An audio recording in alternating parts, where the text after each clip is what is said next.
नमस्ते। तपाईँ अहिले हेर्दै हुनुहुन्छ दिलीप साम्पाङ आँसु युट्युब च्यानल। यसलाई लाइक, सेयर अनि सब्स्क्राइब गर्न नभुल्नुहोला। हामीले हिँड्ने प्रत्येक गोरेटोमा पाइला छ शहीदको, हामीले हेर्ने प्रत्येक पलमा आँखा छ शहीदको। नमस्ते, म दिलीप राई। यहाँहरुको सामु म दिलीप साम्पाङ आँसु युट्युब च्यानलमा दुईवटा कविता लिएर उपस्थित भएको छु। यो मेरो पुरानो कविता हो।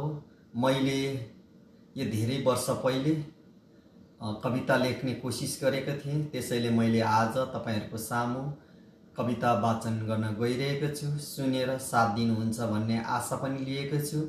तपाईहरुले मेरो यो दिलीप साम्पाङ आँसु युट्युब च्यानललाई सब्स्क्राइब गर्नु भएको छैन भने दिलीप साम्पाङ आँसु युट्युब च्यानललाई माया गरी लाइक, सेयर अनि सब्स्क्राइब गरिदिनु हुन म अनुरोध गर्दछु। मेरो यो कविता लेखनमा धेरै गल्तीहरू हुन सक्छ, किनभने म एक सिकारु भन्दा पनि लेख्ने प्रयास गर्ने एक व्यक्ति मात्र हुँ। त्यसैले मेरो कविता धेरै गल्तीहरू हुन सक्छ। तपाईहरुले कमेन्ट बक्समा गएर मेरो गल्तीहरूलाई सुधार गर्ने मौका दिनुहुन्छ भन्ने आशा पनि राख्दछु, किनकि हजुरहरूको सल्लाह सुझाव मेरो लागि एक हौसला र प्रेरणा बन्नेछ। मेरो यो कविता मैले यो 2062 साल 2 महिना 18 गते लेखिएको कविता हो। कविताको शीर्षक रहेको छ कर्तव्य। एक मुठी प्राण रहेसम्म नेपाली भाषा बोल्नु छ, जन्मभूमिको अस्तित्व रहेसम्म निर्धक्क भई नेपाली भन्नु छ। एक मुठी प्राण रहेसम्म नेपाली भाषा बोल्नु छ, जन्मभूमिको अस्तित्व रहेसम्म निर्धक्क भई नेपाली हुँ भन्नु छ। निश्चय म नेपाली हुँ, देशविद्रोही भई बाँच्नु छैन। हातहरू असक्षम नभएसम्म नेपाली भाषा लेख्नु छ।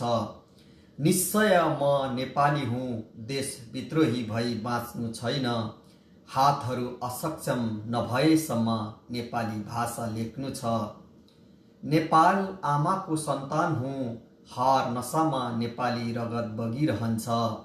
नेपाल आमाको सन्तान हुँ, हर नसामा नेपाली रगत बगिरहन्छ। चन्द्र सूर्यको प्रकाश आएसम्म नेपालमा नेपाली नै रहन्छ। चन्द्र सूर्यको प्रकाश आएसम्म नेपालमा नेपाली नै रहन्छ। आँखाहरू दृष्टिविहीन नबनेसम्म नेपाली इतिहास पढ्नु छ। आँखाहरू दृष्टिविहीन नबनेसम्म नेपाली इतिहास पढ्नु छ। सगरमाथाको उचाइ नघटेसम्म राष्ट्रिय पोसाक लगाउनु छ। एक मुठी प्राण रहेसम्म नेपाली भाषा बोल्नु छ, जन्मभूमिको अस्तित्व रहेसम्म निर्धक्क भई नेपाली हुँ भन्नु छ। एक मुठी प्राण रहेसम्म नेपाली भाषा बोल्नु छ, जन्मभूमिको अस्तित्व रहेसम्म निर्धक्क भई नेपाली हुँ भन्नु छ। नमस्ते। तपाईँ अहिले हेर्दै हुनुहुन्छ दिलीप साम्पाङ आँसु युट्युब च्यानल। यसलाई लाइक, सेयर अनि सब्स्क्राइब गर्न नभुल्नुहोला। यहाँहरूलाई धेरै धेरै धन्यवाद मेरो यो कर्तव्य शीर्षकको कविता सुनेर साथ दिनुभएकोमा। हजुरहरूले मेरो यो दिलीप साम्पाङ आँसु युट्युब च्यानललाई सब्स्क्राइब गर्नुभएको छैन भने हजुरहरूले मेरो यो दिलीप साम्पाङ आँसु युट्युब च्यानललाई सब्स्क्राइब गरी मलाई साथ दिनुहुन अनुरोध पनि गर्दछु। र मेरो यो कविता वाचन गर्ने क्रममा मेरो अर्को दोस्रो कविता वाचन गर्न गइरहेको छु। सुनेर साथ दिनुहुन म अनुरोध गर्दछु। र तपाईहरुले सुनेर मेरो कविता लेखनमा केही गल्तीहरू भेट्नु भएमा कमेन्ट बक्समा सुधार गर्ने तरिका सहित कमेन्ट गर्न सक्नुहुनेछ।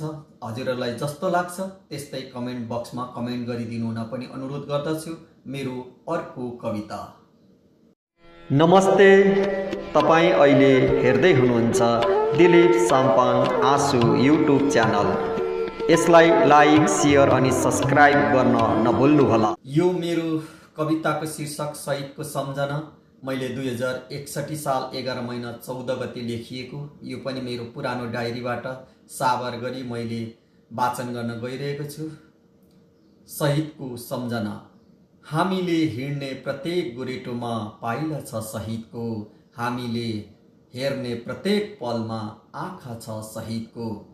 हामीले हिँड्ने प्रत्येक गोरेटोमा पाइला छ शहीदको, हामीले हेर्ने प्रत्येक पलमा आँखा छ शहीदको।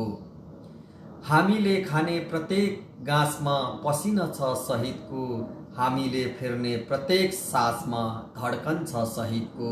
हामीले खाने प्रत्येक गाँसमा पसिना छ शहीदको, हामीले फेर्ने प्रत्येक सासमा धड्कन छ शहीदको। फोटोमा फुल चढाउँदैमा सम्मान हुँदैन शहीदको, हामीले पुरा गरिदिनु पर्छ सुन्दर सपना शहीदको। फोटोमा फुल चढाउँदैमा सम्मान हुँदैन शहीदको, हामीले पुरा गरिदिनु पर्छ सुन्दर सपना शहीदको। हामीले आफ्नो कर्तव्य बिर्सेमा लाग्नेछ श्राप शहीदको, हामीले आफ्नो कर्तव्य बिर्सेमा लाग्नेछ श्राप शहीदको।